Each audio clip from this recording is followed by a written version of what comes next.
السلام عليكم ورحمة الله وبركاته. الحمد لله رب العالمين. اللهم صل على سيدنا محمد وآله وصحبه أجمعين. காருண்ய நபி ஸல்லல்லாஹு அலைஹி வஸல்லம் அவர்களுடைய கண்ணியமான அந்த மீலாது நிகழ்வை முன்னிட்டு நமது மஸ்ஜித் அப்துல் கஃபூர் பள்ளியில் மிக சிறப்பாக நடைபெற்று கொண்டிருக்கக்கூடிய இந்த நல்ல நிகழ்வில் நமது பள்ளியில் எல்லா நிகழ்வுகளுக்கும் முன்னே நின்று பல காரியங்களை செய்யக்கூடிய சகோதரர் முகமது ஷா ரிதுவான் அஹ்மது மரைக்கார் அவர்கள் இன்றைய இந்த நாளினுள் இந்த பயான் நிகழ்வை அருள்மறை குர்ஆனை சில வசனங்களை ஓதி துவக்கி வைப்பார்கள். அஸ்ஸலாமு அலைக்கும் வரஹ்மத்துல்லாஹி வபரகாத்துஹு. أعوذ بالله من الشيطان الرجيم.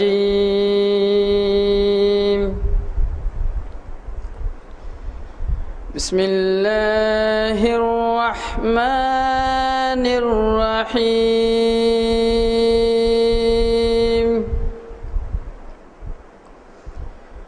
إن الذين آمنوا وعملوا الصالحات كانت لهم جنات الفردوس نزلا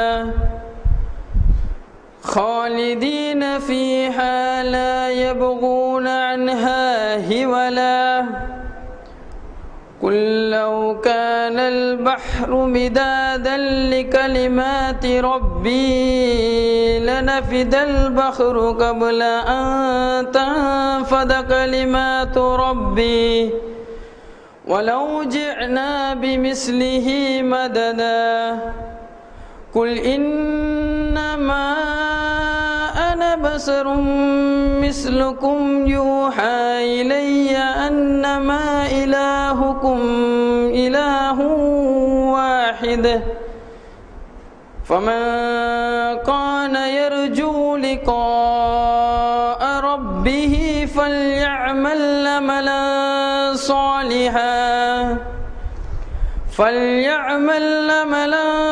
صالحا ولا يشرك بعبادة ربه أحدا. صدق الله العظيم. السلام عليكم ورحمة الله تعالى وبركاته. السلام عليكم ورحمة الله وبركاته. الحمد لله نحمده ونستعينه ونستغفره ونؤمن به ونتوكل عليه ونعوذ بالله من شرور أنفسنا ومن سيئات أعمالنا من يهده الله فلا مضل له ومن يضلل فلا هادي له ونشهد أن لا إله إلا الله وحده لا شريك له ونشهد أن سيدنا ونبينا مولانا محمدا عبده ورسوله أرسله بالحق بشيرا ونذيرا وداعيا إلى الله بإذنه وسراجا منيرا صلى الله على سيدنا محمد وآله الأبرار وصحابه الأخيار وأزواجه الطيبات الطاهرات. أوصيكم عباد الله وإياي أولا بتقوى الله أما بعد فأعوذ بالله من الشيطان الرجيم. بسم الله الرحمن الرحيم. فبما رحمة من الله لنت لهم ولو كنت فظا غليظ القلب لانفضوا من حولك فاعف عنهم واستغفر لهم وشاورهم في الأمر. صدق الله مولانا العظيم. وقال نبي الله سيد البشر محمد رسول الله صلى الله عليه وسلم ارحموا من في الأرض يرحمكم من في السماء. صدق نبي الله سيد البشر محمد رسول الله صلى الله عليه وسلم. எல்லாம் வல்ல அல்லாஹுவின் அன்பும் மேலான கருணையும் நமக்கெல்லாம் வந்து சேரட்டுமாக. நமது உயிரினும் மேலான கண்மணி நபிகள் நாயகம் முஹம்மதுர் ரசூலுல்லாஹி ஸல்லல்லாஹு அலைஹி வஸல்லம் அவர்களின் அன்பையும் ஷஃபாஅத்தையும் பெறுவதற்கு அல்லாஹ் நம் எல்லோருக்கும் தௌஃபீக் செய்வானாக. வல்ல ரஹ்மான் நமக்கும் நமது பெற்றோர், மனைவி, மக்கள், குடும்பத்தார் யாவருக்கும் உயிர் உள்ள வரையிலும் உடல் சுகத்தை நசீபாக்கி தருவானாக. மருத்துவமனை கஷ்டம், அதன் சிரமங்களிலிருந்து நிரந்தரமான பாதுகாப்பை அல்லாஹ் நம் எல்லோருக்கும் தந்தருள் புரிவானாக. நமது உயிரினும் மேலான கண்மணி நபிகள் நாயகம் முஹம்மதுர் ரசூலுல்லாஹி ஸல்லல்லாஹு அலைஹி வஸல்லம், அல்லாஹ் இந்த உலகத்திலே படைத்த உயிரினங்கள், அது மனிதர்களாகட்டும், பிற உயிரினங்களாகட்டும், வனவிலங்குகளாகட்டும், காட்டு விலங்குகள், கால்நடைகள், வீட்டிலே நடமாடிக்கொண்டிருக்கிற உயிர் பிராணிகள், உயிரினங்கள் என்று எடுத்துக்கொண்டால் மனிதர்கள் உட்பட நீங்கள் எப்படி அவர்களை பார்க்க வேண்டும், அவைகளோடு நடக்க வேண்டும். இந்த உலகத்திலே விலை மதிக்க முடியாதது உயிர் என்றார்கள் ஸல்லல்லாஹு அலைஹி வஸல்லம். விலை மதிக்க முடியாதது உயிர். உயிரை முதல்ல மதிக்கணும். ஒவ்வொரு உயிருக்கும் இரக்கம் காட்டணும். உயிரை மதிக்க வேண்டும், உயிருக்கு இரக்கம் காட்டணும். அது பூச்சியாகட்டும் புழுவாகட்டும். அன்பர்களே, கருணையே உருவான காருண்ய சீலர் கண்மணி நாயகம் ஸல்லல்லாஹு அலைஹி வஸல்லம் கருணையோடு நடந்து கொள்ளுங்கள் என்று சொல்கிறார்கள். இந்த பூமியிலே வாழ்பவர்களுக்கு நீங்கள் இரக்கம் காட்டுங்கள், உங்களை படைத்தவன் உங்களுக்கு இரக்கம் காட்டுவான். நாங்கள் ஸல்லல்லாஹு அலைஹி வஸல்லம் அல்லாஹ் அப்படி ஒரு இரக்கத்தன்மையோடு வாழ தௌஃபீக் செய்வானாக. உள்ளத்தில் இரக்கம் என்பது அது இயல்பிலேயே வந்துடன். இரக்கத்தின் வெளிப்பாடு ஒவ்வொரு சூழ்நிலையிலும் நமக்கு தெளிபட வேண்டும். இரக்கம் என்பது உள்ளத்தில் குடியிருக்கணும். ஸல்லல்லாஹு அலைஹி வஸல்லம் தன்னுடைய அருள் குறித்து இந்த உம்மத்துக்கு விளக்கி சொல்வார்கள். நான் உங்களை எல்லாம் நிறைவான நன்மைக்கு சொந்தமாக வேண்டும் என்று ஆசைப்படுகிறேன். இஷா தொழுகை ராத்திரி ரொம்ப பிந்தி தொழுதா பாக்கியம்.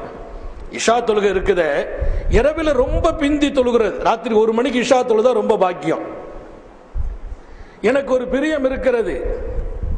என்னுடைய உம்மத் அந்த பாக்கியத்தை அடைந்து கொள்ள வேண்டும் என்று நான் ஆசைப்படுகிறேன். ஆனாலும் லவ்லா நஷுக்காலா உம்மத்தி லா அமருத்துகும் ஐயோ ஆகிருல் இஷா, என் உம்மத்துக்கு அது கஷ்டமாகி விடுமோ என்று நான் பயப்படுகிறேன். இஷா ராத்திரி 1 மணிக்கு தொழணும்னு சொன்னா, இஷா ஜமாத் 1 மணிக்குன்னு அறிவிச்சா என்ன நடக்கும்? இஷா ஜமாத் 1 மணி, பேஷிமாமுக்கு தான் எவ்வளவு கஷ்டம், முஅஸ்ஸினுக்கு எவ்வளவு கஷ்டம், தொலை வரக்கூடியவங்களுக்கு எவ்வளவு கஷ்டம். அப்போ இஷா பிந்தி தொழுதால் பாக்கியமும் பரக்கத்தும். என் உம்மத்துக்கு அது கஷ்டமாகி விடுமோ என்று நான் பயப்படுகிறேன். இல்லை என்று சொன்னால் லஅமருத்துஹும் ஐயு ஆகிருல் இஷா, என் உம்மத்திற்கு நான் கட்டளை போடுவேன், நீங்கள் இஷாவை பிந்திதான் தொழ வேண்டும், இஷாவை பிந்தி தொழ வேண்டும் என்று கட்டளை போட்டிருப்பேன். நமது உயிரினும் மேலான கண்மணி நபிகள் நாயகம் ஸல்லல்லாஹு அலைஹி வஸல்லம் கட்டளை போட்டு விட்டார்கள் என்று சொன்னால் அப்படித்தான் நடைமுறைப்படுத்தியாக வேண்டும். ஆனால் என் உம்மத்துக்கு கஷ்டம். அப்ப இதுதான் அன்பர்களே மனிதர்கள் மனிதர்களோடு நடந்து கொள்ளக்கூடிய விதம் என்கிறார்கள். யாருக்கும் கஷ்டம் வர்ற சூழ்நிலையை நம்ம ஏற்படுத்திடக்கூடாது. நன்மையின் அடிப்படையில் கூட ஒருத்தருக்கு கஷ்டத்தை நம்ம வைக்க கூடாது. நன்மையின் அடிப்படையில் கூட. அதனாலதான் பெருமானார் ஸல்லல்லாஹு அலைஹி வஸல்லம் சொல்வார்கள், உங்களில் யாராவது இமாமத்து செய்தால் அவர்கள் ரொம்ப லேசாக தொழுகை நடத்தட்டும், நீண்ட நேரம் தொழ வேண்டாம், தொழுகை நீட்ட வேண்டாம். காரணம் என்ன தெரியுமா? அவர்களுக்கு பின்னால் சஃபிலே நிற்பவர்களில் அவர்களே நோயாளிகள், ஃபீஹிமுல் மரீத், நோயாளிகள் நிற்பார்கள், ஒதுல் ஹாஜா, தேவை உடையவர்கள் இருப்பார்கள், அவசர காரியத்துக்கு போக வேண்டியவர்கள் எல்லாம் இருப்பார்கள், ஒல்லுஃபா, பலகீனமானவர்கள் இருப்பார்கள். தேவை உடையவர்கள் இருக்கிறார்கள், பலகீனமானவர்கள் இருப்பார்கள்.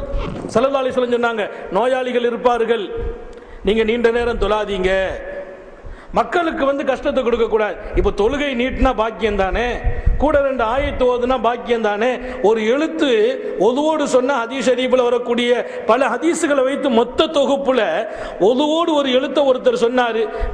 பிஸ்மில்லான்னு இருக்குது, பிஸ்மில்லால உள்ள பே அதை ஒதுவோடு உச்சரித்தார் வைங்க, அவருக்கு 50 நன்மை கிடைச்சிக்கணும். அதை தொழுகையில உச்சரித்தா 100 நன்மை, தொழுகையில உச்சரித்தா 100 நன்மை. அப்ப தொழுகையில 2 ஆயத்தை இமாம் கூட்டிட்டாங்கன்னா எவ்வளவு நன்மை கூடுது. ஆனா ஸல்லல்லாஹு அலைஹி வஸல்லம் சொல்றாங்க, நீங்க தனியா தொழும் போது கூட்டிக்கங்க, ஜமாத் நடத்தும் போது மக்களை கவனித்து தொழுகை நடத்துங்கள். ஒருத்தர் வந்து சொன்னார், யா ரசூலல்லாஹ், நீங்க முஆத் ரலியல்லாஹு தஆலா அன்ஹு அவங்கள எங்களுக்கு இஷா தொழுகைக்கு அனுப்புனீங்க. அவங்க இஷா தொலை வச்சாங்க, ரொம்ப நேரம் நீட்டி தொலை வச்சுட்டாங்க, சூரத்துல் பக்ரா எடுத்து ஓதுனாங்க, நீண்ட பெரிய அத்தியாயத்தை ஓதுனாங்க, எங்களுக்கெல்லாம் ரொம்ப கஷ்டமா இருந்துச்சு, எனக்கு ஒரு பிரச்சனை இருந்துச்சு, நான் தொழுகை இடையிலே விட்டுட்டு வந்துட்டேன். தொழுகை இடையிலே விட்டுட்டு வந்துட்டேன். சூரத்துல் பக்ரா, பக்ராவை முடிப்பாங்கன்னு நினைச்சா நிக்க முடியுமா? பின்னால 2 ஜுஸ் இருக்குது. அந்த சூறாவை எடுத்து ஓதுனாங்க, நீண்ட நேரம் அவங்களுடைய தொழுகையை அவங்க நீட்டியதால் எனக்கு ரொம்ப சிரமமா போச்சு நபியே என்று சொன்னபோது ஸல்லல்லாஹு அலைஹி வஸல்லம் தன்னுடைய அருமை தோழர் முஆத் இப்னு ஜபலை கூப்பிட்டு சொன்னார்களாம், அஃபத்தானுன் அன்த யா முஆத், முஆதே நீங்கள் என்ன குழப்பம் விளைவிப்பீர்களா, குழப்பம் விளைவிக்க கூடியவரா என்று கேட்டார்கள். குழப்பவாதியா நீங்கள்?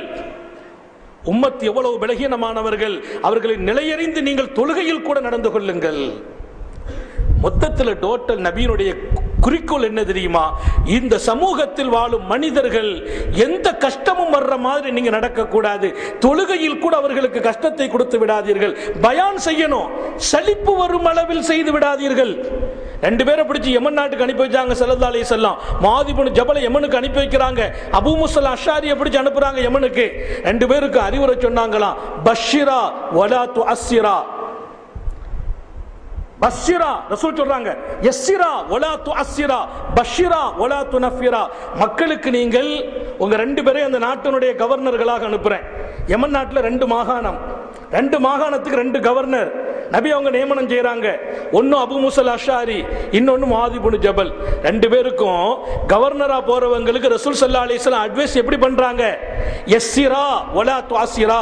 அந்த ஊருக்கு நீங்க போனா அங்கே உள்ள மக்களுக்கு நீங்கள் லேசாகவே நடந்து கொள்ளுங்கள், கஷ்டமாக நடந்து கொள்ளாதீர்கள். மக்களுக்கு லேசா நடந்து கொள்ளுங்கள், லேசா தான் நீங்க நாடணும், கஷ்டத்தை கொடுக்க கூடாது. அடுத்து சொன்னாங்க பஷ்ஷிரா, சுப செய்தி சொல்லுங்கள், வலா துனஃபிரா, வெறுப்புற செய்து விடாதீர்கள். பயான் தான் செய்யணும், ராத்திரி 10:15 10:20 10:25 முடிச்சிடணும். நீங்க எல்லாம் கட்டாயமா கேட்டாகணும். மார்க்கத்தில் முக்கியமான விஷயம் ராத்திரி 2 மணிக்கு தான் முடிப்போம்னு சொன்னா சுப செய்தி தான், சோபனம் தான், தேவைதான். ஆனாலும் கூட மக்களை வெறுப்புற செய்யற அளவுக்கு நீங்கள் நடந்து கொள்ளாதீர்கள். சர்க்கார் ஆலம் ஸல்லல்லாஹு அலைஹி வஸல்லம். அப்ப உங்களுடைய மனதிலே நான் பதிய வைக்கிறேன், மார்க்க அடிப்படையில் கூட யாருக்கும் சிரமம் கொடுத்து விடக்கூடாது. நல்ல செய்திகளை சொல்வதில் கூட ஒருவருக்கு சலிப்பு தட்டும் அளவில் சொல்லிவிடாதீர்கள்.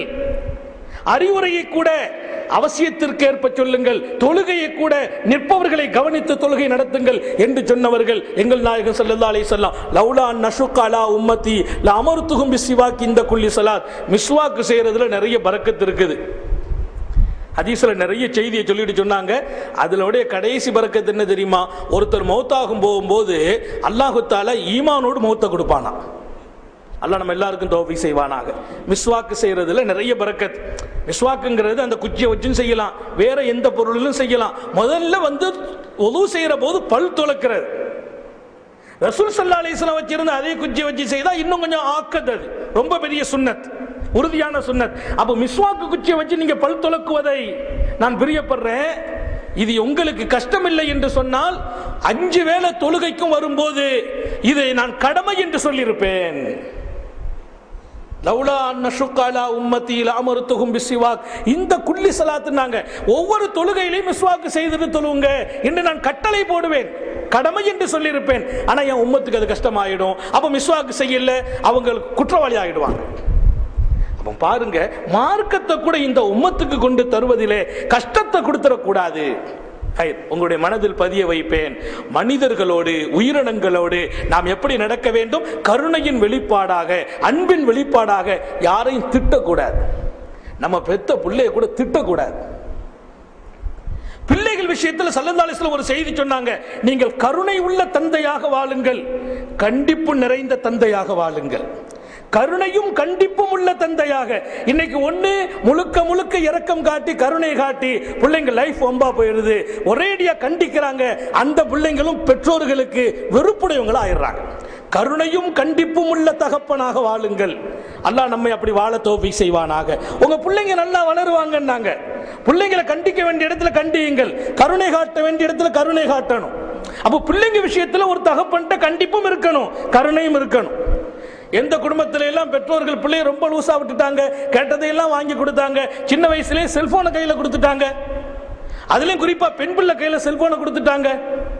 இஸ்லாத்தினுடைய அடிப்படையே அங்கே தகர்க்கப்படுகிறது. நம்ம பிள்ளைங்க யார்கிட்ட பேசுறாங்க, எந்த நேரத்தில் அவங்க யூஸ் பண்றாங்க, திருப்புறம் பேசிட்டு இருக்கிறாங்க, நம்ம கண்டுகொள்வது இல்லை. ஒரு ஆரோக்கியமான ஷரியத்தை பெருமக்கள் சொல்கிறார்கள், உங்களுடைய பெண் பிள்ளை கையில் செல்போன் கொடுக்காதீர்கள்.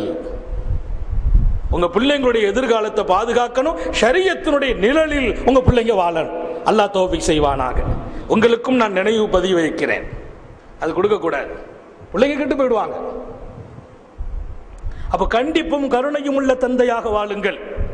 அப்போ யாரையும் திட்டக்கூடாது. முதல் விஷயம், எதுக்கெடுத்தாலும் சில பேர் திட்டுறாங்க. அதான் சிலதாலும் சொன்னாங்க, நீங்க யாரையாவது திட்டுனீங்க, அந்த திட்டுக்கு அவரு லாயக்கு இல்லை வைங்க, அந்த திட்டு உங்க பேரிலே வந்து இறங்கி விடும். உங்கள் சாபமே உங்களை அழிக்கிறது. உங்களின் அழிவுக்கு யாரு காரணம்? யாரும் இல்லை, நீங்கள் சாபமிட்டீர்கள். யாரை? ஒரு மனிதனை, ஒரு உயிரை, ஒரு காற்றை. அந்த சாபம் உங்களுக்கு ஒரு நாங்க ஸல்லல்லாஹு அலைஹி வஸல்லம் அந்த சாபத்துக்கு அது தகுதி இல்லை என்று சொன்னால், அப்ப உலகத்திலே ஒரு மூமினுடைய வாழ்க்கையிலே சாபமிடுதல் கூடாது. யாரையும் திட்டக்கூடாது, யாரையும் திட்டக்கூடாது, யாருக்கும் பதுவா செய்யக்கூடாது, யாருக்கும் பதுவா செய்யக்கூடாது.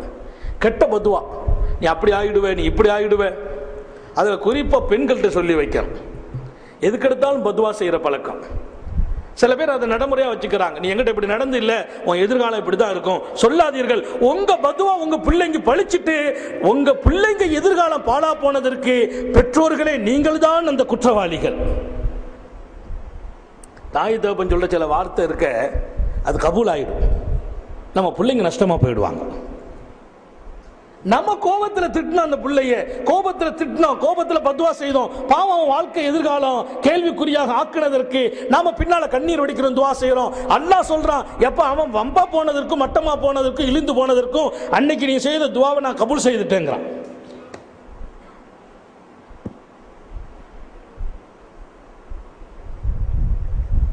மதரசாக்கள்ல தஃப்சீர் வகுப்புல தஃப்சீர்ல ஒரு பெரிய கிதாப் இருக்குது, தஃப்சீர கஷாஃப் என்று ஒரு கிதாப்.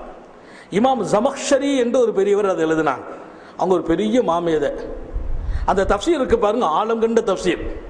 அவங்க கொள்கையில கொஞ்சம் வித்தியாசப்பட்டதுனால அந்த தஃப்சீர் நம்முடைய சுன்னத்துல் ஜமாத்தினுடைய பெருமக்கள் அந்த தஃப்சீரை கொஞ்சம் ஒதுக்குனாங்க. ஏன்னா அவங்க அன்னைக்கு காலத்தில் ஒரு கொள்கையில இருந்து அதை எழுதினாங்க. அதுக்கு எதிராக வேற தஃப்சீர் எழுதப்பட்டுச்சு. பின்னால கடைசி நேரத்தில் அவங்க தன்னை மாத்திக்கிட்டு அந்த கொள்கை விட்டு வெளியில வந்துட்டாங்க. ஆனால் மாபெரிய மாமேதை இமாம் ஜமக்ஷரி அவங்க சொல்றாங்க, நான் சின்ன பிள்ளையா இருக்கும்போது எங்கிட்ட ஒரு பழக்கம் இருந்துச்சு. இந்த குருவி இருக்கு பாருங்க, குருவி பிடிச்சு விளையாடுறது. குருவி காலில் கயிறை கட்டி விளையாடிட்டு இருக்கிறது. அந்த குருவி அப்படி ஓட விடுறது, அப்படி பிடிச்சி இழுக்கிறது, அப்படி ஓட விடுறது. அது ஒரு இன்பம். சின்ன பிள்ளைங்களா இருக்கும்போது சில விளையாட்டுகள் ஏற்படுகிற இன்பம். குருவியின் காலிலே கயிறை கட்டி விளையாடும் பழக்கம் என்னிடத்தில் இருந்துச்சு. எங்க தாயார் சொன்னாங்க, மகனே அதெல்லாம் பாவம், அந்த குருவி கஷ்டப்படும், அதுக்கு சிரமமா இருக்கும், குருவியை பிடிச்சி இப்படி இழுத்து இழுத்து விளையாடாதீங்கப்பா, அது உங்களுக்கு இடைஞ்சலை கொடுத்துரும், அது பாவம், அந்த காரியம் செய்யாதீங்க. தாயார் தடுத்தாங்க. ஆனா நான் கேட்கல. அந்த விளையாட்டு கவனத்தில் ஒரு நாள் அந்த குருவி காலில் கயிறை கட்டி விளையாடும் போது அந்த குருவி ஒரு பொந்துல போய் நுழைஞ்சிட்டு, ஒரு பள்ளத்துக்குள்ள ஒரு பொந்துக்குள்ள போய் நுழைஞ்சிட்டு. அப்ப நான் இழுத்தேன், அது வரல. காலில் கயிறை கட்டி இழுக்கிறேன், வரல. ரெண்டாவது இழுத்தேன், வரல. மூணாவது இழுத்தேன், அந்த கால் ஒடிஞ்சு வந்துட்டு, கால் ஒடிஞ்சு வந்துட்டு. என் தாயார்கிட்ட போய் சொன்னேன், அம்மா இப்படி ஆகி போச்சு. என் தாயார் உடனே சொன்னாங்க, மகனே எத்தனை தடவை சொன்னப்பா உயிரோடு விளையாடாதேன்னு சொன்னப்பா, உயிரோடு விளையாடாத, பாவம், அது பாவம், வாய் பேச தெரியாத ஒரு பிராணி, அதுல போய் நீ இதை செய்யாதேன்னு சொன்னேனே, இழுத்து காலை ஒடிச்சு போட்டியப்பா, உன் கால் ஒடிஞ்சா எப்படி இருக்கும், உன் கால் ஒடிஞ்சா எப்படி இருக்கும், உனக்கு எவ்வளவு கஷ்டமா இருக்கும், அந்த மாதிரி தானே அந்த உயிர் என்று சொன்னாங்க. என் தாய் இந்த வார்த்தை தான் சொன்னாங்க. பின்னால் அல்லாஹ் பெரிய மாமேதை ஆக்குனா, உலகத்திற்கே மார்க்கத்தை சொல்லக்கூடியவங்களை ஆக்குனா, உலக நாடுகளுக்கெல்லாம் பயணம் செய்யக்கூடிய ஒரு கட்டத்தில் அவங்களுடைய பின்னால இது 4 வயசுல அம்மா சொல்றாங்க. 5 வயசுல சொன்ன வார்த்தை 4 வயசு முடிஞ்சு 5 வயசுல அம்மா சொல்ற வார்த்தை. பின்னால் அவங்க 50 வயசு ஆகிற போது சமூகத்தில் பெரிய மனிதராக ஆகி குதிரையில பயணம் செய்யறாங்க. பயணம் செய்யும் போது வேகமான ஒரு பயணத்தில் அந்த குதிரை கால் எதிரி அவங்களை கீழே போட்டுச்சு, கீழே விழுந்தாங்க, அவங்க கால் ஒடிஞ்சு போச்சு. கால் ஒடிஞ்ச உடனே சொன்னாங்க, ஆதா துஆ உம்மி, எனக்கு 5 வயசுல எங்க உம்மா செய்த அந்த வார்த்தை இப்ப பழிச்சிட்டுன்னு சொன்னாங்க. என் தாயினுடைய துஆ. அந்த அம்மா பத்வாவா செய்தாங்க, இல்ல மகனே உன் கால் ஒடிஞ்சிருந்தா எப்படி இருக்கும், அந்த வார்த்தை பழிச்சிட்டு கீழே விழுந்தாங்க, கால் ஒடிஞ்சு போச்சு. அதனால நான் பெற்றோர்களுக்கு சொல்வேன், உங்கள் பிள்ளைகளுக்கு யாரா இருக்கட்டும், நீங்க அவங்க தப்பு செய்யறாங்க சொல்லு கேட்கல பதுவா செய்திராதீங்க. அப்ப உலகத்தில் யாரையும் எந்த உயிரினங்களையும் திட்டக்கூடாது, பதுவா செய்யக்கூடாது, யாருக்கும் அநீதி செய்யக்கூடாது, யாருக்கும் நம்மகிட்ட இருந்து கடுகளவு கூட அநீதி நடக்கக்கூடாது, அவருடைய இமேஜை பாதிக்கிற மாதிரி காரியம் நம்ம செய்யக்கூடாது, அவருடைய சுயமரியாதை கெட்டு போற மாதிரி நடக்காது. நாங்க ஸல்லல்லாஹு அலைஹி வஸல்லம் ரசூல் ஸல்லல்லாஹு அலைஹி வஸல்லம் சொன்னாங்க, எந்த ஒரு முஸ்லிம் சகோதர முஸ்லிமின் மானத்தை பழி வாங்குகிறானோ, அவன் இமேஜை கெடுக்கிறானோ, 4 பேருக்கு முன்னால் அவனை அவமானப்படுத்துகிறானோ, அல்லாஹ் ரப்புல் ஆலமீன் கியாமத்தில் மனித கோடிகளுக்கெல்லாம் முன்னால் உன்னை அவமானப்படுத்துவான். நாங்க ஸல்லல்லாஹு அலைஹி வஸல்லம் ஒரு முஸ்லிமுடைய கண்ணியத்தை நீ கெடுத்த 4 பேருக்கு முன்னால அல்லாஹ் உன்னை கியாமத்தில் உன்னுடைய கண்ணியத்தை கெடுப்பான். அல்லாஹ் நம்ம எல்லாரையும் பாதுகாப்பானாக. அவர் கண்ணியம் கெடுற மாதிரி அவரை பேசக்கூடாது. அவருடைய தப்பு இருந்தா கூட ரகசியமா கூப்பிட்டு சொல்லணும், பப்ளிக்ல சொல்லக்கூடாது. அவருடைய கண்ணியம் கெட்டு போயிடக்கூடாது. யாருடைய கண்ணியத்துக்கு இழுக்கு வர்ற மாதிரி நம்ம நடக்கக்கூடாது. இஸ்லாம் உயிரோர்களோடு, மனிதர்களோடு, மற்ற உயிரினங்களோடு நாம் நடக்க வேண்டிய முறைப்பாடுகளை சொல்லி தருகிறது. அப்போ முதல் விஷயம் அன்பர்களே, மற்றவர்களுக்கு நம்மால் பயன்கள் ஏற்படணும். ஸல்லல்லாஹு அலைஹி வஸல்லம் அழகா சொன்னாங்க, ஹைருக்கும், உங்களில் சிறந்தவர்கள் யார் தெரியுமா? மன் யன்ஃபஉன் நாஸ், நான் வாழ்வதால் 4 பேர் பயன் பெற வேண்டும். அல்லாஹு அக்பர். உங்களில் சிறந்தவர் யார்? மன் யன்ஃபஉன் நாஸ், மற்ற மனிதர்கள் பிரயோஜனம் அடைவார்களே, அவரே உங்களில் சிறந்தவர். உங்களை கொண்டு 4 பேருக்கு பயன் கிடைக்கணும். உங்க மனைவி மக்களுக்கு மாத்திரம் அல்ல, உங்களை கொண்டு பல பேர் பிரயோஜனம் பெறணும். நீ இந்த மண்ணுக்கு மேல் வாழ்வதால் மற்றவர்கள் பயன் பெறுகிற வாழ்க்கை வாழ்வாயாக. அல்லாஹ் நம்ம எல்லாருக்கும் தௌஃபீக் செய்வானாக. நம்மை கொண்டு 4 பேர் பிரயோஜனம் பெறணும். பூமிக்கு பாரமாக வாழ்ந்துடக்கூடாது, இந்த மண்ணுக்கு பாரமா வாழ்ந்துடக்கூடாது. நம்ம போயிட்டோம்னா 4 பேர் கவலைப்படணும், ஆஹா எப்படிப்பட்ட மனிதர், எவ்வளவு நல்லது செய்தார் என்று கவலைப்படுகிற ஒரு வாழ்க்கை வாழ வேண்டும். நம்முடைய மரணத்திற்கு பின்னால் இந்த மண்ணில் நம்முடைய பேரு தாங்கி நிற்க வேண்டும். அல்லாஹ் தௌஃபீக் செய்வானா. மௌத்தான பின்னால் நம்ம பேர் நிற்கணும். எத்தனை மாமனிதர்கள் இந்த உலகிலே வாழ்ந்து கொண்டிருக்கிறார்கள். அதனாலதான் ஒரு ஞானி சொன்னார், ஒரு பெரிய ஞானி சொன்னார், அல்லாஹ்வின் அறிஞர்களும் ஞானிகளும் அவர்கள் புதைக்கப்படுவதில்லை, விதைக்கப்படுகிறார்கள். அவங்க புதைக்கப்படுவதில்லை, விதைக்கப்படுகிறார்கள். அவங்க மண்ணுக்குள்ள வைக்கிறோம்னா அவங்க வாழ்க்கை, அவங்க செய்த சேவை இன்னும் உலகத்தில் வளர்ந்து கொண்டிருக்கிறது என்று நம்முடைய நன்மக்கள் சொல்லி தருவார்கள். அப்போ உம்மத்தின் மீது நம்முடைய இரக்கம் என்பது நம்முடைய வாழ்க்கையின் தரத்தை உயர்த்து. ரசூல் ஸல்லல்லாஹு அலைஹி வஸல்லத்தினுடைய வாழ்க்கையில் ஒரு செய்தி இடம்பெறுது. ஸல்லல்லாஹு அலைஹி வஸல்லம் மஸ்ஜித் நபவிக்கு வர்றாங்க. நபித்தோழர் சூரி ரலியல்லாஹு அன்ஹு அங்கே தூங்கிட்டு இருக்கிறாங்க. நபித்தோழர் சூரி மஸ்ஜித் நபவியில் தூங்கிட்டு இருக்கிறாங்க. ஆனால் தொழுகைக்கான நேரம் வந்து போச்சு.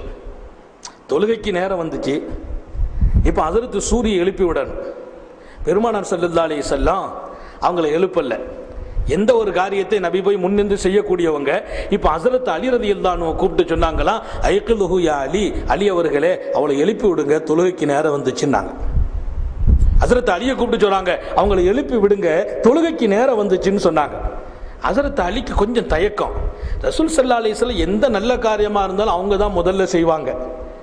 அந்த வாய்ப்புங்கிறது, நல்ல காரியத்தை தான் தான் முந்துவாங்க. என்னங்க சலாம் சொல்றது இருக்கு பாருங்க, சலாம்.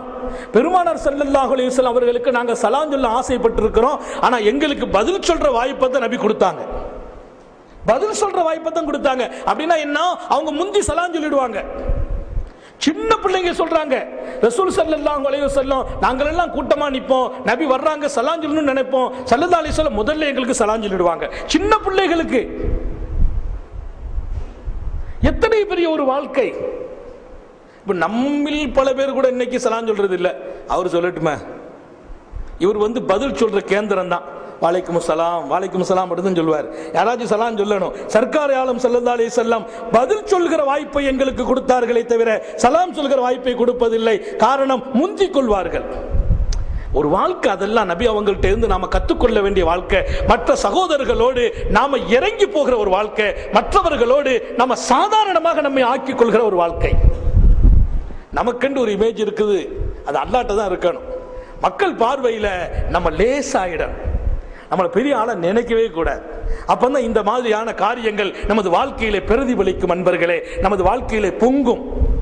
இப்ப ஹஜ்ரத் அலி என்ன கேட்கிறாங்க, அல்லாஹ்வுடைய ரசூல் அவங்கள்ட்ட எழுப்ப சொல்லிட்டாங்க, ஆனா நபி அவங்க தான் முந்தி செய்வாங்க நல்ல காரியங்களை, நம்மை சொல்லி விட்டார்களே, இருந்தாலும் நபி சொன்னதற்காக ஹஜ்ரத் சூரிய ரலியல்லாஹு அன்ஹு போய் எழுப்பி விட்டுட்டாங்க.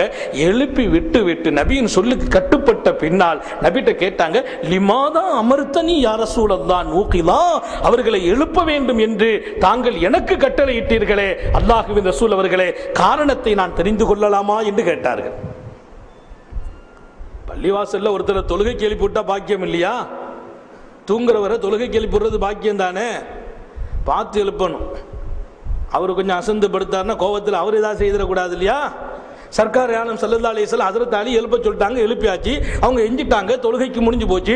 இப்போ ஹஜ்ரத் அலி வந்து கேட்கிறாங்க, நபி அவர்களே, தாங்கள் தானே இந்த காரியத்தையும் முதன்மைப்பட்டு கொண்டிருப்பீர்கள், என்னை கட்டளையிட்டு எழுப்ப சொன்னீர்களே, என்ன காரணம் என்று நான் தெரிந்து கொள்ளலாமா என்று கேட்டபோது நமது உயிரினும் மேலான கண்மணி முத்தம நபிகள் ஸல்லல்லாஹு அலைஹி வஸல்லம் சொன்னார்களாம், அலி அவர்களே, நான் எழுப்பலாம் என்று வந்தேன், என் மனசுல ஒரு எண்ணம் வந்துச்சு, நான் போய் எழுப்பி அவங்க தூக்க சடைவில் எழுந்திருக்க மறுத்து விட்டால் ஒரு நபி சொல்லுக்கு மறுத்த பாவியாக என் தோழர் ஆக்க நான் பிரியப்படலைன்னு சொன்னாங்க.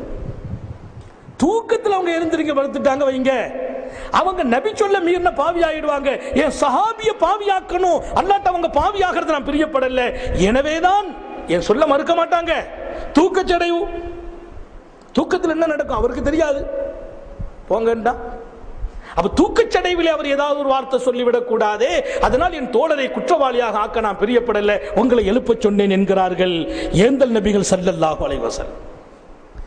அப்போ மற்ற சகோதரர்கள் மீது, மற்ற மூமின்கள் மீது, சக நண்பர்கள் மீது எத்தனை பெரிய அந்த கருணை வெளிப்பாடு, அவர் பாவியாயிடக்கூடாது அல்லாட்ட. இந்த தன்மை நமக்கு வாழ்க்கையாக வேண்டும். எல்லாருடைய வாழ்க்கையிலே நலவு நடக்க வேண்டும் என்பது நமது குறிக்கோள் ஆகணும். ஒருத்தங்க தொழலையா அவங்களை நம்ம நினைவுபடுத்திக்கிட்டே இருக்கணும். ஒருத்தங்கள்ட்ட வந்து குர்ஆன் ஓதுற சிஃபத் இல்லையா, நினைவூட்டிட்டே இருக்கணும். குர்ஆனுடைய வாழ்க்கை வரணும். குறைந்தபட்சம் உன்னுடைய இருதயத்தில் ஒரு 10 ஆயத்தாவது மனசுல பதியணும். குர்ஆன் ஓத கத்துக் கொடுக்கணும். வயசு இல்லை இதுக்கெல்லாம், காலமே கிடையாது. எத்தனையோ முதியவர்கள் முதுமைக்கு பின்னால குர்ஆனை கத்து ஹாஃபிலா இருக்கிறாங்க. வெக்கம் இதிலே இல்லை, ஷரியத்திலே தீனை அறிவதிலே வெக்கம் இல்லை. ஏன்னா நாம இருதயம் பரிசுத்தமாகணும். அப்ப நமக்கு அக்கறை இருக்கணும், மற்றவர்கள் மீது அந்த அக்கறை நமக்கு வெளிப்படணும். அதுதான் ஒரு மூமின் மற்ற மூமின்களோடு, மற்ற உயிரினங்களோடு நாம நடந்து கொள்ள வேண்டிய தன்மை என்கிறார்கள் ஸல்லல்லாஹு அலைஹி வஸல்லம். மன்சூர் இப்னு தக்கீன் என்று ஒரு பெரிய சூஃபி மகான் வாழ்ந்தாங்க. மன்சூர் இப்னு தக்கீன் அவங்க வஃபாத்தான பின்னால இந்த தீனுக்காக பெரிய தியாகம் செய்த பெருமகனார். அவங்க வஃபாத் ஆயிட்டாங்க. அவங்க வஃபாத்தான பின்னால அவங்கள ஒருத்தர் கனவுல பார்த்து கேட்டாங்களா, மா ஃபஅலல்லாஹு பிக்க யா உஸ்தாத் அவர்களே, அல்லாஹ் உங்கள்கிட்ட எப்படி நடந்து கொண்டான்? அவங்க ஒரு பெரிய சூஃபி, இறைஞானம் பெற்றவர்கள், எத்தனையோ தீனுடைய வளர்ச்சியிலே பங்காற்றியவர்கள். அவங்க வஃபாத்துக்கு பின்னால் அவங்கள்ட்ட கேட்டாங்க, அல்லாஹ் உங்கள்கிட்ட எப்படி நடந்து கொண்டான்? அவங்க சொன்னாங்க, அவுகஃபனி பைன யதை. ஒரு அருமையான செய்தி சொல்றாங்க, ரொம்ப முக்கியமான நம்ம மனசுல வச்சுக்கிறணும். அவங்க சொன்னாங்க, அல்லாஹ் என்ன கொண்டு போய் அவன் முன்னால நிறுத்தினான், நாளை மறுமை எப்படி இருக்குங்கிறத ஒரு படம் போட்டு நம்ம காட்டுறாங்க. அல்லாஹ் என்ன கூப்பிட்டு அவங்க முன்னால நிறுத்தினான், அவனுடைய முன்னால் நிறுத்தினான். முன்னால் நிறுத்தி கேட்டான், மன்சூரே நீ என்ன கொண்டு வந்தா என்று கேட்டான். எனக்காக என்ன கொண்டு வந்தா என்று கேட்டான். நான் சொன்ன, ரஹ்மானே, நான் 30 ஆண்டுகளாக நோன்பு வைத்தேன். இன்னி சும்து சலாசீன சனா, 30 ஆண்டுகள் நோன்பு வைத்தேன், உனக்காக நோன்பு வைத்தேன். அல்லாஹ் சொன்னா, அது உன்னுடைய ஈடேற்றத்துக்காக வச்சப்பா, உன் ஈடேற்றத்துக்காக. சல்லைத்து அர்பஈன சனா, நான் 40 வருஷம் தொழுது இருக்கிறேன், ஜமாத்தை விடாம 40 வருஷம் தொழுது. அல்லாஹு அக்பர். நமக்கு இப்படி சொல்ல முடியுமாண்டே தெரியல. ஜமாத்தை மிஸ் பண்ணாம 40 வருஷம். நம்ம தொழுகை எடுக்கிறதே 30 வயசுல தான் எடுக்கிறாங்க பல பேர். 60 வயசுலயே நம்ம கதை பாதி குறைஞ்சு போயிருது, பலகீனமாயிருது.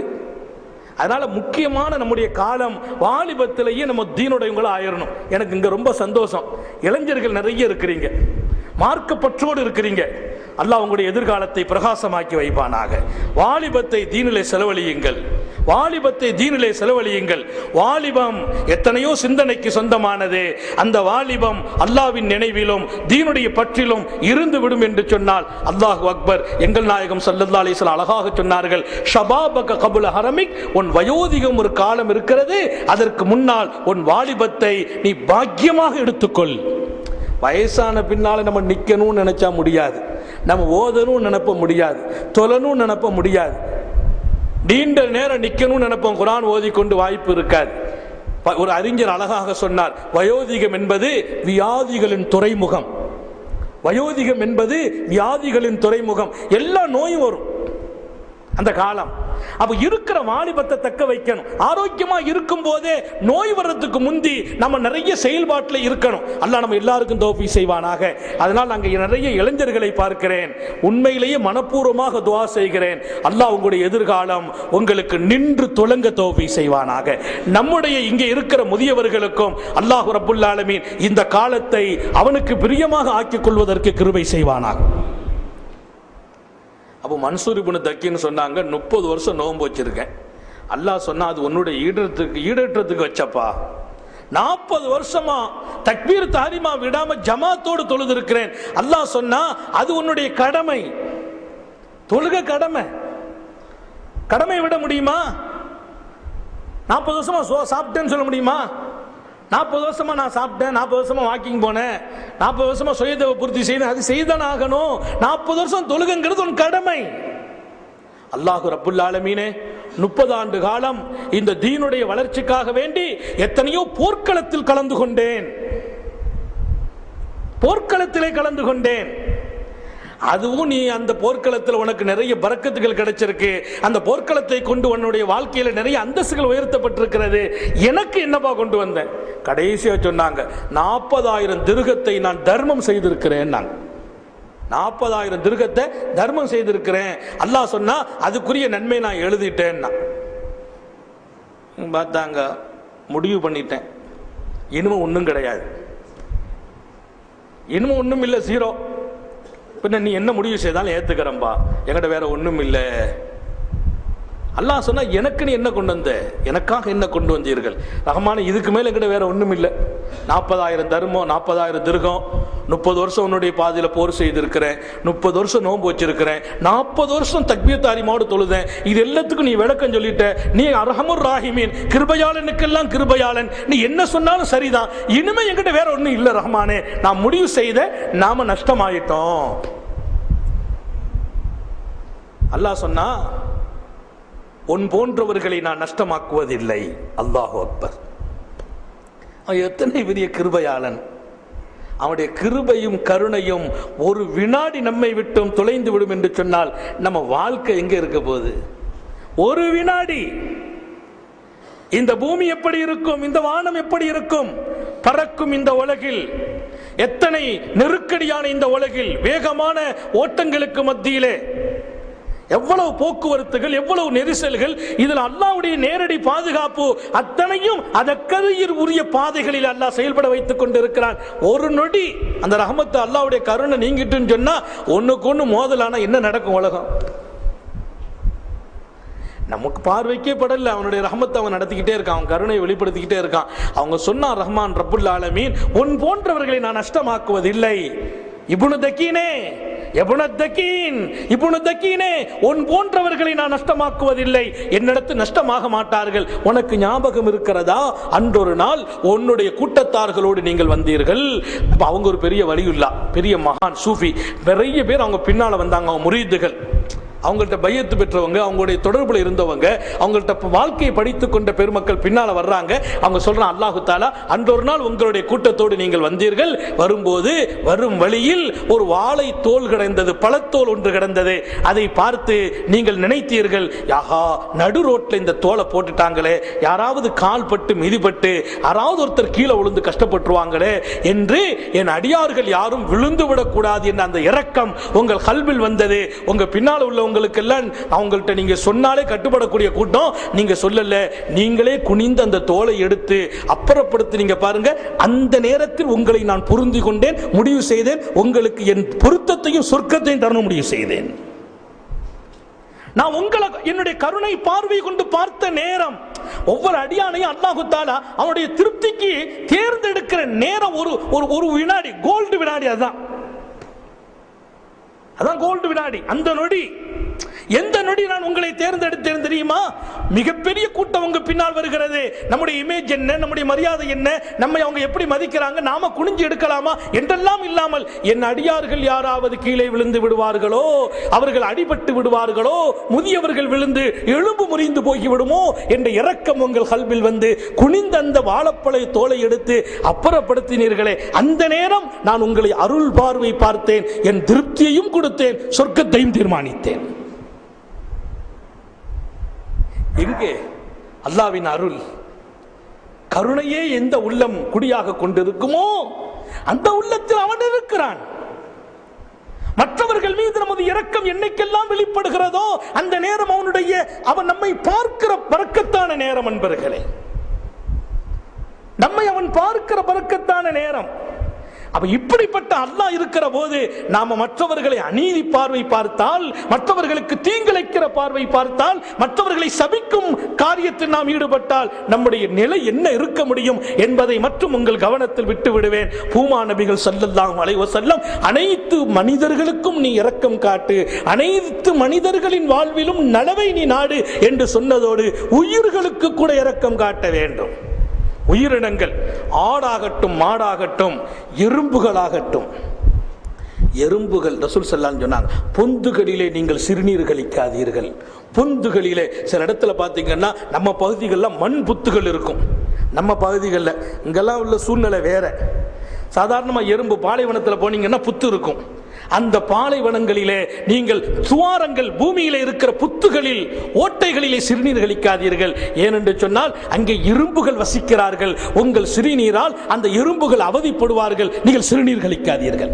புத்துக்குள்ளே வசிக்கிற எறும்புக்கு கூட இரக்கம் காட்ட சொன்னவர்கள் ஏந்தல் நபிகள் ஸல்லல்லாஹு அலைஹி வஸல்லம். எறும்புகளுக்கு இன்னல் ஏற்படும், சிறுநீர் கழிக்காதீர்கள். வர்றாங்க ரசூல் ஸல்லல்லாஹு அலைஹி வஸல்லம். அபூதாவூதுல ஒரு செய்தி வருது. அபூதாவூதுல ஹதீஸ்லே பதிவாகிறது, ராத்திரி ஒரு இடத்துல ரசூலுல்லாஹ் சஹாபாக்கள் எல்லாம் போய் படுத்திருக்கிறாங்க. காலையில் எழுந்திருச்சு நபி அவங்க அந்த டெண்டை சுத்தி பார்க்கறாங்க. சுத்தி பார்க்கிற போது அந்த பக்கம் நீங்க பாத்தீங்கன்னா நெருப்பு கரிக்கப்பட்டிருக்கு. இடத்துக்கிட நெருப்பு கொளுத்தி கொளுத்தி நெருப்பு எரிஞ்சு கரிந்து கிடக்கிறது. நபி கேட்டாங்க, என்ன நெருப்பு கரிந்து இருக்கிறது என்னன்னு கேட்டாங்க. யார ரசூலல்லாஹ், ராத்திரி எறும்பு தொந்தரவு ஜாஸ்தியா போயிட்டு எங்களுக்கு தூக்கம் வரல, கடி எறும்புகள் இந்த இடத்துல நடமாடி கொண்டு இருந்ததாலே நாங்க அதை எண்ணெய் ஊற்றி நெருப்பு வச்சு கொளுத்திட்டோம். எறும்பு நம்ம பவுடரை போட்டு விடுவோம், அவங்க நெருப்பு வச்சு கரிச்சிட்டாங்க. ஸல்லல்லாஹு அலைஹி வஸல்லம் சொன்னாங்க, லா யம்பகி, எந்த மனிதனுக்கும் இப்படி செய்வதை நான் அனுமதிக்க முடியாது. லா யுஅذிபு பின்னார் இல்லாத புன்னார், நெருப்பை கொண்டு எந்த உயிருக்கும் வேதனை கொடுக்க கூடாது. நெருப்பை கொண்டு எந்த உயிருக்கும் வேதனை கொடுக்க கூடாது. நெருப்பை கொண்டு வேதனை கொடுப்பவன், நெருப்பை படைத்த அல்லாஹ் மட்டும் தான் வேதனை கொடுப்பான். நெருப்பை கொண்டு லா யுஅذிபு பின்னார் இல்லா ரப்புன் நார், நெருப்பை கொண்டு அதாபு கொடுக்கக்கூடியவன் நெருப்பை படைத்த அல்லாஹ் மாத்திரமே தவிர நீங்க நெருப்பை கொண்டு எந்த பிராணி வேதனை கொடுக்காதீர்கள். அதனாலதான் தேலை கூட நம்ம பகுதியில் அதை கொடுக்க நெருப்புல சுடுவாங்க. ஆனா நம்முடைய மார்க்கமும் ஹதீஸும் அந்த தேலையும் கூட அடித்து கொண்டு புதைத்து விடுங்கள், நெருப்பால் கரிக்காதீர்கள். நெருப்பை வச்சு எந்த உயிரை அழிக்க கூடாது. பெருமானார் ஸல்லல்லாஹு அலைஹி வஸல்லம் வர்றாங்க. வர்ற வழியில ஒருத்தர் வந்து என்ன பண்ணான்னா, ஆடை அறுக்கிறதுக்காக 4 காலையும் கெட்டி போட்டிருக்கிறார். கீழே மலத்தி படுக்க போட்டார். படுக்க போட்டு கத்தியை தீட்டிக்கிட்டு இருக்கிறார். காரூணிய சீலர் பார்த்துட்டாங்க. ஸல்லல்லாஹு அலைஹி வஸல்லம், நீ என்ன மனிதன் என்று கேட்டார். ஹல் துரீத் அன் துமீத மைத்தத்தைன், என்ன நீ காரியம் செய்கிறாய்? அந்த ஆட்டை 2 தடவை சாகடிக்கிறாயா? 2 தடவை சாகடிக்கிறாயா அந்த ஆட்டை? ஆடை அறுப்பதாக இருந்தால் அதை அறுப்பதற்கு முன்னால் நீ கத்தியை தீட்டிக்கொள். அது கண்ணுக்கு முன்னால் அதை பார்க்காத இடத்தில் வைத்து கத்தியை தீட்டிக்கொள். அதை கொண்டு வந்து காலை கட்டி படுக்க போட்டு அது கண் முன்னாலேயே நீ கத்தியை தீட்டுகிறாயே, அதை பார்த்து அது செத்து போயிருக்குமே என்றார்கள் ஸல்லல்லாஹு அலைஹி வஸல்லம். அந்த இதயம் துடித்து செத்து இருக்குமப்பா. அது கண் முன்னால் இப்படி ஒரு காரியத்தை நீ செய்யலாமா? உங்களை நான் எச்சரிக்கிறேன், ஆட்டை அறுப்பவர்களே, ஆட்டை பக்கத்தில் வைத்து கிடக்க போட்டு கத்தியை தீட்டாதீர்கள். ஆட்டை அறுப்பதற்கு முன்பு கத்தியை தீட்டு விட்டு வாருங்கள். ஆட்டை அறுப்பவர்களை நான் எச்சரிக்கிறேன், அறுக்கும் போது வேதனைப்படும் அளவில் அறுக்காதீர்கள். அதனுடைய வேதனை இல்லாத அளவிற்கு ரொம்ப நேரம் துடிக்க விடாதீர்கள். முழுமையான கழுத்தை அறுத்துட்டீங்கன்னா அது சீக்கிரமா வேதனை குறைஞ்சு அது மௌத்தாயிடும். அதை நீங்க அறகுறையா அறுத்து போட்டு வேதனை செய்து விடாதீர்கள் என்கிறார்கள் நபிகள் நாயகம் ஸல்லல்லாஹு அலைஹி வஸல்லம். ஆட்டுக்கு கூட எத்தனை பெரிய கருணை, காருண்ய சீலர் முஹம்மது ஸல்லல்லாஹு அலைஹி வஸல்லம் இந்த உம்மத்தின் நினைவிலை பதிய வைக்கிறார்கள். அப்ப நம்முடைய பார்வை என்பது ரொம்ப விசாலமான பார்வை. எல்லாவற்றுக்கும் நம்முடைய கருணை போய் சேர வேண்டும். மனிதர்களை தாண்டி, உயிர்களை தாண்டி. ரசூல் ஸல்லல்லாஹு அலைஹி வஸல்லம் உயிர்கள், எல்லா உயிர்களுக்கும், உயிரையும் தாண்டி கூட சில கட்டத்தில் சொன்னாங்க, காற்றுகளை கூட திட்டாதீர்கள். நாங்க ஒரு சஹாபி ரசூலுக்கு பக்கத்தில் இருந்தாங்க, காற்று அடிச்சிச்சு, அவர் ஆடை அப்படியே களைஞ்சி விட்டுட்டு அவர் உடனே திட்டினார், மோசமா போற காத்துனார். ஸல்லல்லாஹு அலைஹி வஸல்லம் காற்றை திட்டாதீர்கள், காற்று அல்லாஹ், காற்றை திட்டாதீர்கள். காற்று என்ன செய்யும்? அதை வீச வைத்தவன் அல்லாஹ்வாக இருக்கிறான். காற்றை ஏன் திட்டுகிறீர்கள்? காற்றை கூட திட்ட வேண்டாம், காலத்தை திட்டாதீர்கள். அப்ப உயிரை தாண்டி பேசுறாங்க ஸல்லல்லாஹு அலைஹி வஸல்லம். காலை நேரத்தில் ரசூலுல்லாஹ் பக்கத்தில் ஒருத்தர் இருந்து அகர் சேவல் கத்துச்சு, அவர் சத்தம் போட்டார், ஒரே கத்திட்டு கிடக்கினார். ஸல்லல்லாஹு அலைஹி வஸல்லம், என்ன அப்படி சொல்லிட்டீங்க? சேவலை திட்டாதீங்க, அது உங்களை தொழுகைக்காக எழுப்பி விடுகிறதுன்னாங்க. சேவல் எப்பவும் கூவும் தெரியும் இல்லையா? சிங்கப்பூர்லாம் கூவுதாண்டே தெரியல, சேவல் இருக்காண்டே தெரியல. இந்த நாட்டினுடைய சட்டத்தில் என்ன நிலைமை நமக்கு தெரியாது. நம்ம தமிழ்நாட்டிலாம் நீங்க பாத்தீங்கன்னா சேவல் கூவும், காலையில் விடிய காலம் கூவும். ரசூல் ஸல்லல்லாஹு சொன்னாங்க, ஃபஇன்னா ரஹல் மலாயிகா, சேவல் மலக்குமார்களை பார்த்து கூவுகிறது. எனவே சேவல் கூவுவதை நீங்கள் கேட்டால் அல்லாஹ்விடத்திலே கேளுங்கள், யா அல்லாஹ் என் வாழ்க்கையில் அருள் புரிவாயாக, பரக்கத்து செய்வாகன்னு கேளுங்க. ஏன்னா மலக்கு இறங்குறாங்க, அந்த நேரத்தில் துஆ கபூல் ஆகும். நாங்க ஸல்லல்லாஹு அலைஹி வஸல்லம் சேவல் சத்தம் போடும்போது துவா கேட்டா கபூலாங்கிறாங்க. எதுக்கு? சேவல் சத்தம் போடும்போது நமக்கு எரிச்சப்பட்டு அதை திட்டிடாதீங்க, திட்டுறதை உடதுக்கு சொல்ற ரசூல் எப்படி சொல்றாங்க? துவாவை கேளுங்க. சேவல் கத்துனா கூட துவா கேளுங்க, துவா கபூல். காருண்ய சீலர் முஹம்மது ரசூலுல்லாஹி ஸல்லல்லாஹு அலைஹி வஸல்லம் நம்முடைய நினைவிலே பதிய வைக்கிறார்கள். அருமையான சகோதரர்களே, பூமா நபிகள் ஸல்லல்லாஹு அலைஹி வஸல்லம் சஹாபாக்களுடைய மஜ்லிஸில் உட்கார்ந்து இருக்கிறாங்க. அப்படி உட்கார்ந்து இருக்கிற போது ஒரு பெரிய தமீமுத்தாரி ஒரு அற்புதமான செய்தி சொல்றாங்க. ரசூல் ஸல்லல்லாஹு அலைஹி வஸல்லத்தை பார்த்து கால் தெறிக்க ஒரு ஒட்டகம் வருது. ஒட்டகம் சாதாரணமாக தான் நடக்கும், அது இளைச்சி வருது நபி இடத்துல. நபி உட்கார்ந்து இருக்கிறாங்க. ஹஜ்ரத் தமீமுத்தாரி சொல்றாங்க, நபி உட்கார்ந்து இருக்கிறாங்க, அந்த ஒட்டகம் இளைச்சி நபி கிட்ட நிக்குது. நின்று ஏதோ சில முனங்கள் முணங்குச்சு. நாங்க காது கொடுத்து கேட்கணும், அது முனங்கல, நான் எங்களுக்கு விளங்கல. நபிகள் நாயகம் ஸல்லல்லாஹு அலைஹி வஸல்லம் உடனே சஹாபிகள் நாங்க கேட்டோம், யா ரசூலல்லாஹ் அந்த ஒட்டகம் என்ன சொல்லுச்சுன்னு கேட்டோம். ஸல்லல்லாஹு அலைஹி வஸல்லம் சொன்னாங்க, அந்த ஒட்டகம் அது உரியவன் அந்த இடத்துல எல்லா பயன்பாடுகளையும் அனுபவித்தான், அனுபவித்து விட்டு இப்ப அதை அறுப்பதற்கு தயாராகி விட்டான். அது சொல்லுது, யா ரசூலல்லாஹ் எங்கிட்ட முழுசா பயன்பெறக்கூடியதை எல்லாம் பயன்பெற்று விட்டு என்ன அறுக்க போறான், என்ன நீங்க காப்பாத்துங்கன்னு சொல்லுது. என்ன காப்பாத்துங்க? யார் சொல்லுது? ஒட்டகம் சொல்லுது. பேசிட்டு இருந்தாங்க இல்லையா, சாஹிபுல் நாக்கா ஒட்டகத்துக்கு சொந்தக்காரர் வந்துட்டார். வந்த உடனே அவர் சொன்னார், யா ரசூலல்லாஹ் 3 நாளா இந்த ஒட்டகம் காணா போய் நான் தேடுறேன், உங்ககிட்ட சொல்லலாம் உங்ககிட்டே நிக்குதுன்னார். 3 நாளா ஒட்டகத்தை காணல, தேடிட்டு இருக்கேன், உங்க பக்கத்தில் இருக்குது. ரசூல் ஸல்லல்லாஹு உடனே சொன்னார்களா, என்ன சொல்லுகிறாய்? இந்த ஒட்டகம் உன்னை பற்றி நிறையவே சொல்லி இருக்கிறது என்கிட்ட. நாங்க அப்படி என்ன சொல்லுச்சு யா ரசூலல்லாஹ்? நீ அந்த ஒட்டகத்தை அனுபவித்து இருக்கிறாய், உன்னுடைய பயணங்களுக்கு அதன் மீது நீ பயணம் செய்தாய், உன்னுடைய சுமைகளை அதன் மீது நீ ஏற்றி விட்டு இருக்கிறாய். அந்த ஒட்டகம் உனக்கு அழகான குட்டிகளை போட்டு தந்திருக்கிறது, அந்த குட்டிகளையும் நீ பயன்பெற்று இருக்கிறாய். இன்றைக்கு அந்த ஒட்டகம் வயோதிகமாகி முதுமையாகி செயல்பட முடியாமல் இருக்கிற போது நீ அறுத்து விடலாம் என்று நினைத்தாயாமே என்று நபி அவங்க கேட்டபோது அவர் அப்படியே அசந்து போயிட்டார். இவ்வளத்தையும் உங்களுக்கு யாரு சொன்னான்னு கேட்டார். ஒரு விஷயம் நமக்கு விளங்குது, நம்ம அறுக்க நினைக்கிறது கூட அதுக்கு விளங்குது பாருங்க. எதுக்கு விளங்குது? ஒட்டகத்துக்கு விளங்குது. நீ அறுக்க நினைக்கிறாயாமே, உனக்கு எத்தனை பயன்பாடு, உன்னுடைய பொருள்களை சுமந்திருக்கிறது, உன்னை பயணத்திலே கொண்டு சென்றிருக்கிறது, இன்றைக்கு குட்டிகள் போட்டு தந்திருக்கிறது, இப்ப நீ அறுக்க நினைக்கிறதாக ஒட்டகம் சொல்கிறது. அப்படியான்னு கேட்டாங்க. யார சொல்லலாம்? ஆமா, அது நான் கேட்கிறேன், எல்லா வகையிலும் உனக்கு உதவி செய்த ஒரு பணியாளனை, எல்லா வகையிலும் உனக்கு தோள் கொடுத்து நின்ற ஒரு பணியாளனை, உன் நலவுக்காக பாடுபட்ட ஒரு பணியாளனை, அது முடியாத பட்சத்தில் வருகிற போது இப்படி செய்வது நியாயமா என்று கேட்டாங்க. யா ரசூலல்லாஹ், அல்லாஹ் மீது சத்தியம் விட்டு சொல்றேன், இனிமே நான் அறுக்க மாட்டேன், அது எங்க வீட்டிலேயே நான் வச்சுக்கிறேன். அந்த ஒட்டகம் அப்படி லேசா தலையசைச்சிச்சு, இவனை நம்பாதீங்க, இவனை நம்பாதீங்க, இந்த மாதிரி 3 தடவை எங்கிட்ட அவன் சொல்லிட்டான்னு சொல்லிச்சு. 3 தடவை அறுக்க போகும்போதெல்லாம் நான் தலையாட்டுவேன், ஏதோ எப்போ அவன் நாளைக்கு அறுப்போன்னு சொல்லி இப்படி ஒத்தி போட்டுக்கிட்டு இருக்கான், இவனை நீங்கள் நம்பிடாதீங்க சொல்லிச்சு. எது? ஒட்டகம். ஸல்லல்லாஹு அலைஹி வஸல்லம் உடனே சொன்னாங்க, எப்பா நான் உன்னை நம்புறதுக்கு இல்லை, ஒட்டகத்தை ஒன்று செய், நீ எங்கிட்ட வித்துரு, நான் உரிய காசை கொடுத்துட்றேன்னாங்க. அவருக்கு ஒன்றும் ஓடலை. நபி கேட்குறாங்களே, நம்ம நினைக்கிறோம் வாயில்லாத ஜீவன் அது, நம்மை விட ஒரு அறிவு கம்மி, நம்மை விட ஒரு அறிவு கம்மி. அதற்கு எத்தனை பெரிய சிந்தனை தெரியுமா அன்பர்களே? உலகத்தில் நம்முடன் வாழுகிற உயிர் பிராணிகள், நான் வெளி செய்திகளுக்கு போறதில்லை, உதாரணத்துக்கு மட்டும் ஒரு செய்தி சொல்வேன். அமெரிக்காவில் ஏற்பட்ட அந்த மேல்மாடி கட்டிடத்தின் தகர்ப்பு நேரத்திலே ஒரு பார்வை தெரியாத அந்த நாட்டினுடைய ஒரு பெரிய மனிதரை அவர் வளர்த்த நாய் அவரை ரகசிய பாதையிலே கடகட என்று இழுத்து கொண்டு வந்து ரகசிய பாதையின் வழியாக அந்த கட்டிடம் இடிந்து விழுவதற்கு முந்தி அவர் பார்வை தெரியாமல் தடுமாறிய போது அவர் நாய் போய் அவரை வந்து ரகசிய பாதையில கூப்பிட்டு கொண்டு வந்து வேகமா கீழே இறக்கி அவரை கொண்டு வந்து இங்கே சேர்த்த பின்னால் மீண்டும் மேலே போய் ஏதாச்சும் இருக்குதான்னு பார்க்க போகும்போது தான் அந்த கட்டிடம் இடிந்து விழுந்து அந்த நாய் மௌத்தானது அவரை காப்பாத்துச்சு. நாளேடுகள் எல்லாம் இந்த செய்தியை பதிவு செய்து காட்டுச்சு. ஒரு அறிவு கம்மியான அந்த உயிர்களும் கூட அதை வளர்த்த காரணத்தினாலே, அதற்கு நாம உதவியா இருந்த காரணத்தினாலே நமக்கு உதவணும் அது நினைக்குது, நமக்கு உதவ வேண்டும் என்று நினைக்கிறது. அல்லாஹ்வின் பிராணி. நாய்க்கு கூட உபகாரம் செய்வது பாக்கியம். நாங்க ஸல்லல்லாஹு அலைஹி வஸல்லம் ஹதீஸ்ல புகாரி ஷரீஃப்ல அற்புதமான ஹதீஸ் வருது.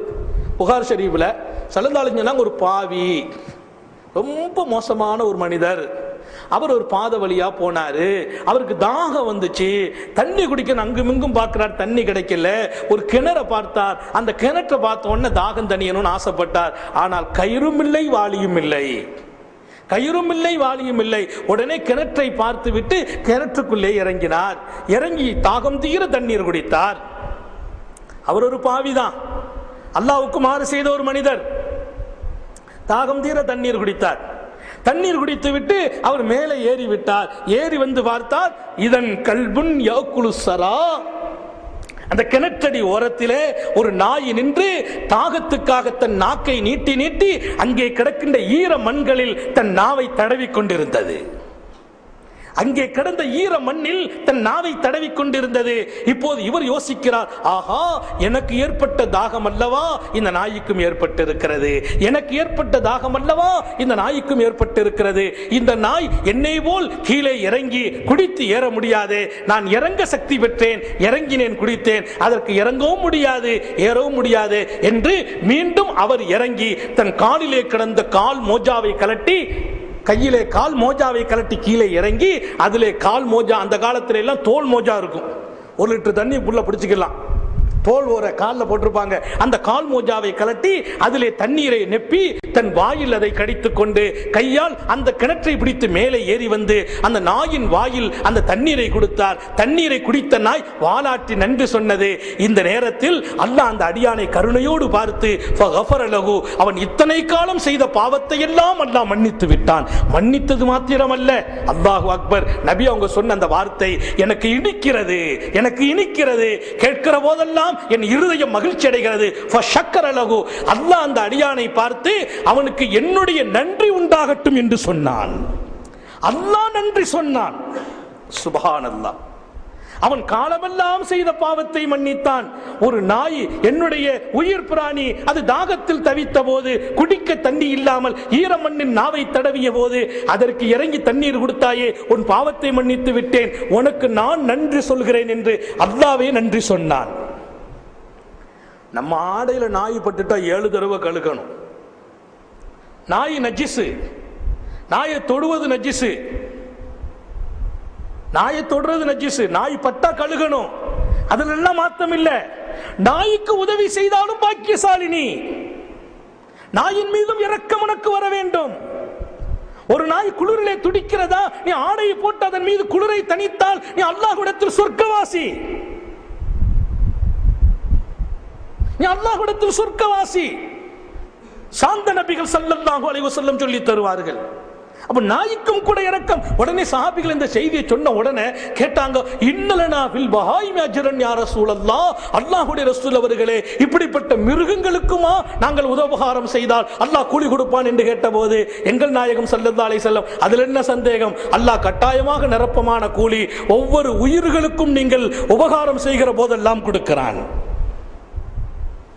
அந்த ஒட்டகம் தலையை ஆட்டுச்சு. நாயகமே கொடுத்துடாதீங்க, மோசமானவன், அவன் நான் ஒழுங்கா வச்சுக்கிடுவேன்னு சொன்னார். யார சூழல் நீங்க கொடுத்துங்க, நான் விற்க மாட்டேன், இனிமே இதை அறுக்கவும் மாட்டேன், பத்திரமா பாதுகாத்து வச்சுக்கிடுவேன்னாரு. அந்த ஒட்டகம் சொல்லிச்சு, தலையாட்டுச்சு, இப்படி பத்திரமாலாம் பாதுகாக்க மாட்டான், போன உடனே கதையை முடிச்சிருவான்.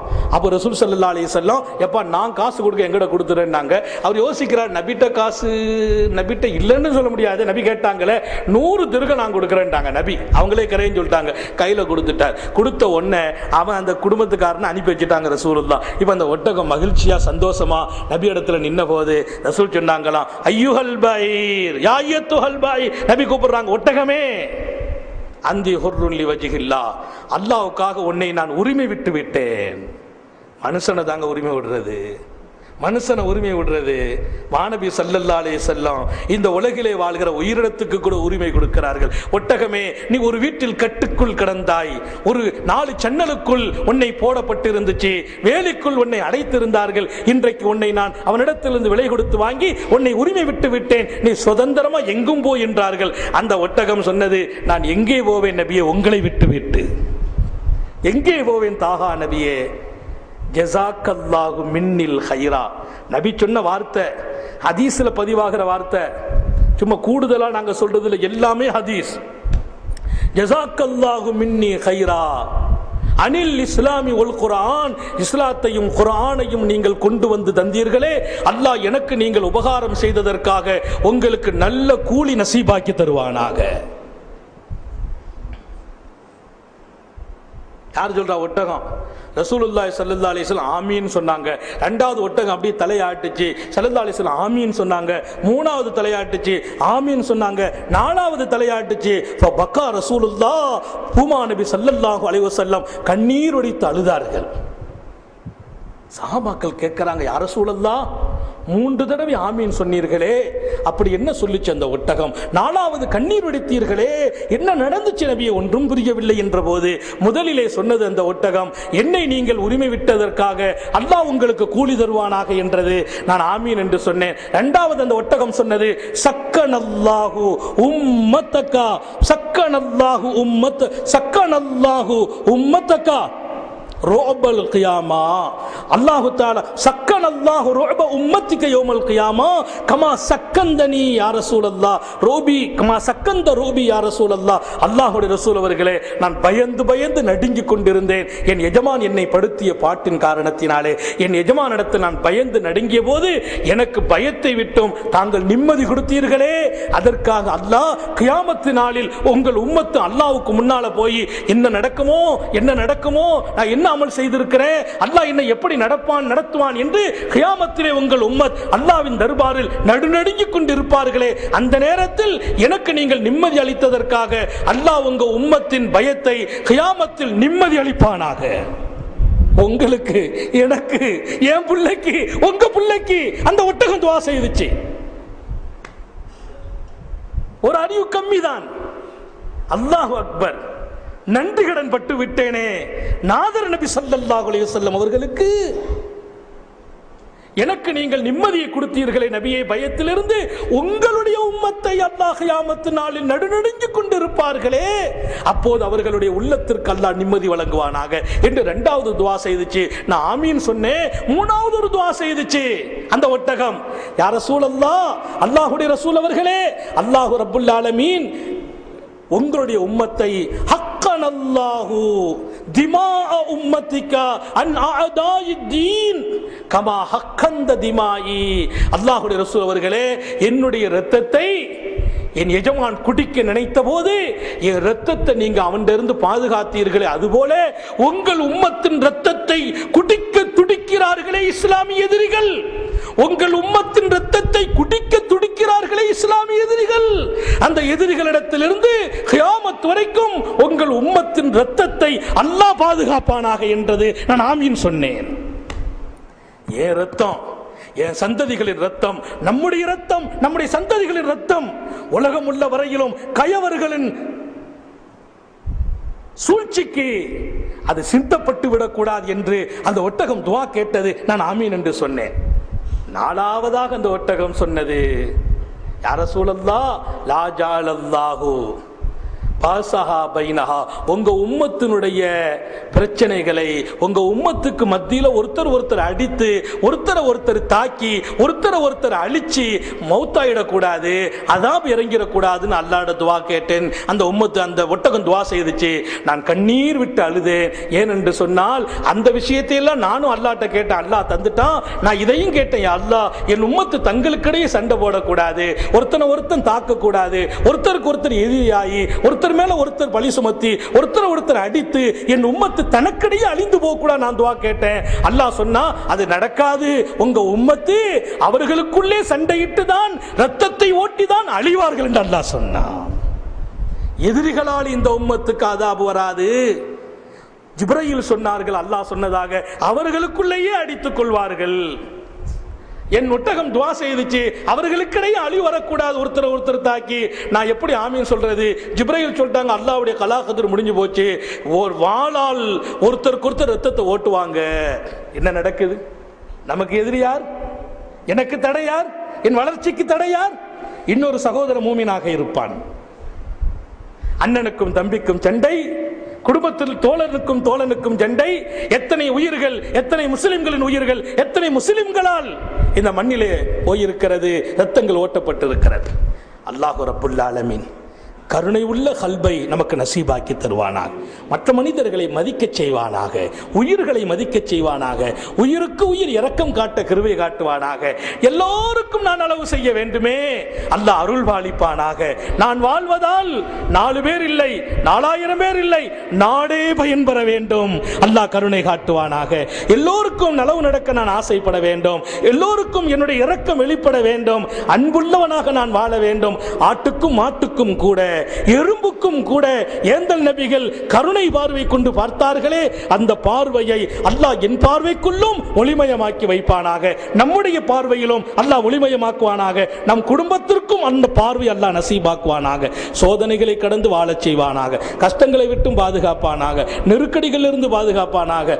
வறுமையிலிருந்து பாதுகாப்பானாக. பொருளாதார சிக்கலில் இருந்து பாதுகாப்பானாக. இன்ஷா அல்லாஹ் எல்லாரும் ஸலவாத் ஓதிட்டு வரும். கடைசி அன்னைக்கு இந்த கருத்தரங்கத்துக்கு பின்னால ஒரு நீண்ட துவா நடக்கும். நம்ம எங்க போனாலும் மஜ்லிஸ் துவாவை கொண்டு முடியாது. அல்லாஹ்வுக்காக நம்ம துவா செய்யணும், அழுது துவா செய்யணும். நபி அவங்க சொன்னாங்க, அழுது கேளுங்கள், அல்லாஹ் கொடுக்க காத்திருக்கிறான். நபிக்கு லட்சக்கணக்கில் ஸலவாத்தை அன்பளிப்பாக்கி இன்ஷா அல்லாஹ் அன்றைய தினம் கருத்தரங்கு மகத்தான முறையில் நடைபெற்ற பின்னால் இங்கே நபியின் மீது அந்த ஸலவாத்தை அன்பளிப்பாக்கி துவா நடைபெறும். தாங்கள் அனைவர்களும் உங்க குடும்பம், மக்கள், பெண்கள் எல்லாரும் கூப்பிட்டு வந்துருங்க. அந்த பரக்கத்தான துவாவை கொண்டு அல்லாஹ் நமது வாழ்க்கையே ஒளிமயமாக்கி விடுவான். நபிக்கு ஸலவாத்து சொன்ன மஜ்லிஸ், நபியினுடைய உன்னதமான வாழ்க்கை 12 நாள் பேசப்பட்டிருக்கிறது என்று சொன்னால், கேட்ட நீங்களும் பேசின நானும் எந்த தகுதியும் இல்லை. அல்லாஹ் நம் மீது கருணை காட்டி இங்கே வைத்திருக்கிறான். அல்லாஹ் ரப்புல் ஆலமீன் நீண்ட நெடிய நாட்கள் நோய் நொடிகள் இல்லாமல் உடல் ஆரோக்கியத்தோடு மனநிறைவோடு இன்பத்தோடு அல்லாஹுவை நின்று வணங்கி வழிபட்டு வாழும் நசீபையும் பாக்கியத்தையும் எல்லாம் அல்ல அல்லாஹ் உங்களுக்கும் எனக்கும் நம்மை ஈண்டெடுத்த தாய் தந்தையர்களுக்கும் நமது மனைவி மக்கள் உற்றார் உறவினர் யாவருக்கும் கொடுத்தருள் புரிவானாக. நமது உயிரினும் மேலான கண்மணி காரூன் யசீலர் முஹம்மதுர் ரசூலுல்லாஹி ஸல்லல்லாஹு அலைஹி வஸல்லம் அவர்களை கனவிலும் நனவிலும் கண்டுகளிக்கும் பெரும் பாக்கியத்தை அல்லாஹ் நம் யாவருக்கும் வழங்கியருள் பாலிப்பானாக என்ற நல்ல துஆக்களோடு உங்கள் எல்லோருடைய துஆவையும் ஆதரவு வைத்து என்னுடைய வார்த்தைகளை நான் நிறைவுபடுத்துகிறேன். வாஹிரு தஅவானா அனில் ஹம்துலில்லாஹி ரப்பில் ஆலமீன். அஸ்ஸலாமு அலைக்கும் வரஹ்மத்துல்லாஹி வபரகாத்துஹு.